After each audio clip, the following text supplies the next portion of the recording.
Here's a video about the Geometry Practice Quiz 3.1 through 3.3. This is so you can help check out your answers, correct your answers. So alternate interior angles, you just have to name a pair of angles that represent it. I'm going to name all of them. So alternate interior angles, you have angles 3 and angle 5. And you also have 4 and 6. Corresponding angles are angles that are in the same relative location: 2 and 6, 3 and 7, 4 and 8, 1 and 5. Angle 1 and angle 5.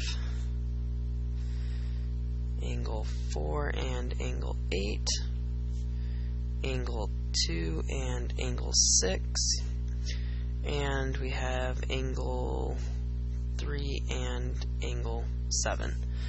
Alternate exterior angles are angles that are opposite sides of the transversal: 1 and 7, 2 and 8.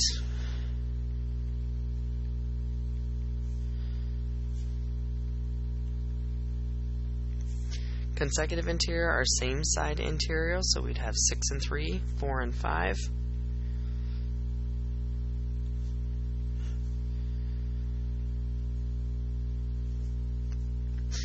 In this picture, based on these two lines of L and M and the transversal of N, angle 2 and angle 1 are alternate exterior angles, so your answer would be A.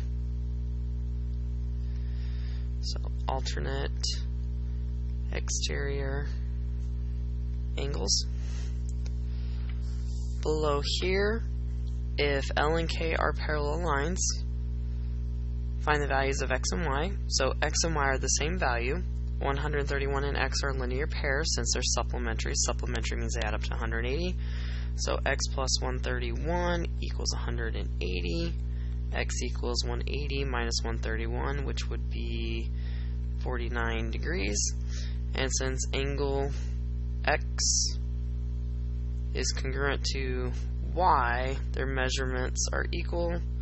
So the measurement of angle y would equal 49 degrees as well. Next question, find the value of x that will allow you to prove that CD is parallel to line EF. The measure of angle 1 is 3x plus 30, so this is 3x plus 30. And 2 is the measure of 81 degrees.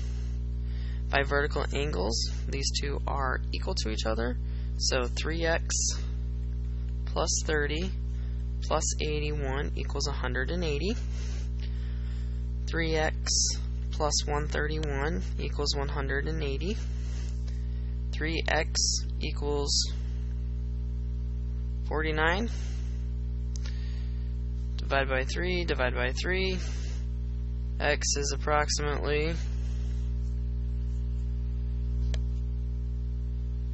181, 131. This should be 111. Let's try that again. 111, this would be 69. This would equal exactly 23 degrees.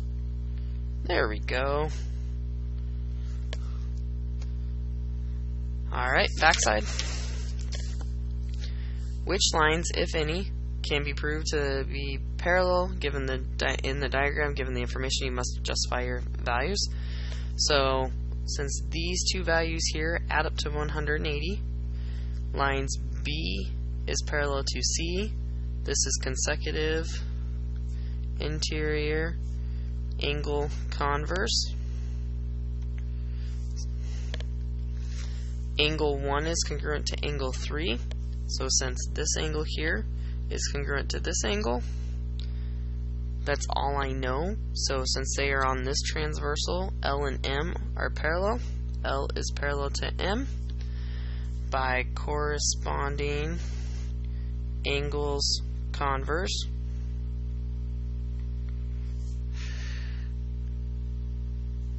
We don't know anything about 5 and 4, 2 and 3, 4 and 2, so that's all we can figure out. Angles 1 and 2, or excuse me, 1 and 12 are congruent, so this is congruent to this. I don't know anything else about any other values, so they're on this transversal, so line C is parallel line D. by the alternate exterior angles converse. Now we have the proof. We have line GH is parallel, and angle 1 is congruent to angle 2.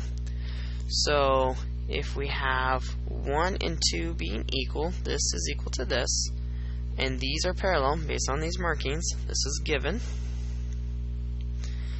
1 and 3 are on the transversal of P and are congruent, so this is corresponding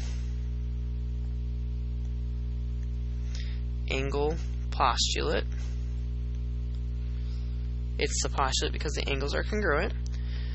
G is parallel to H, and angle 1 is congruent to angle 2 come from my given line, so this is given. Looking at these two lines must get me line 4, so angle 1 is congruent to angle 3, angle 1 is congruent to angle 2, so take out the middleman of angle 1, angle 2 is congruent to angle 3, this is the transitive property of congruence. 2 and 3, looking at my diagram, 2 and 3 are in the corresponding location, so they correspond to the same location. They are now congruent, so this would be the corresponding angle converse, and it's converse because we proved lines parallel, converse. If I look at the line directly above it, those angles, what type of angles they are, they're corresponding because they're in the same relative location, tells me it's the corresponding angle converse.